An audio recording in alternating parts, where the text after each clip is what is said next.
This is how much money every store mount in WoW has made. Part 2, followed by spot number 24, the Enchanted Fey Dragon, which actually has a pretty cool story because it was sold as part of a bundle for charity. But as far as the sales data goes, this one grossed over $24.6 million.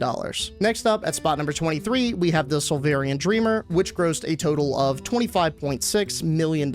Followed by the Charming Courier at spot number 22, which grossed over $26 million.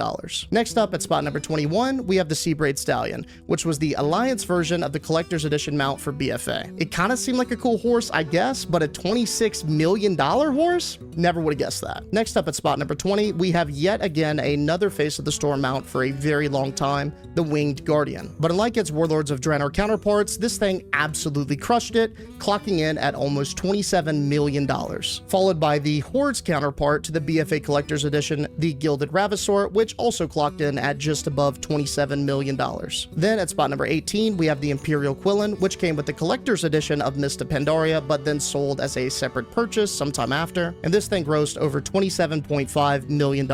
Then at spot number 17, we have the historic Warforged Nightmare mount, and I say it's historic because it was the most expensive in that era of the cash shop at a whopping $30. And now that we're in the Brutosaur era, that kind of sounds crazy to say out loud. But regardless, it grossed over $27.5 million.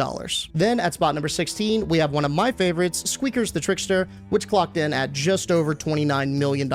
Followed by yet another historic mount, the Heart of the Aspects. If you played Cataclysm during this time, you know exactly what I'm talking about. You could practically not walk into Orgrimmar or Stormwind without seeing one of these things. And the sales data shows that, because it grossed over $29.4 million. Next up, at spot number 14, we have the Steam Scale Incinerator, which clocks in at $29.5 million, followed by the Auspicious Arbor Worm at spot number 13, which cracks the first mount that grosses over $30 million, combining for over $34.4 million in sales. Next up, we have the Sapphire Skyblazer, which grossed over $36.2 million. And then at spot number 11, we actually have a mount that surprises me. It's Wenlow the River's Edge. Don't get me wrong, it's cool, but I never would have thought it was over $36.4 million cool.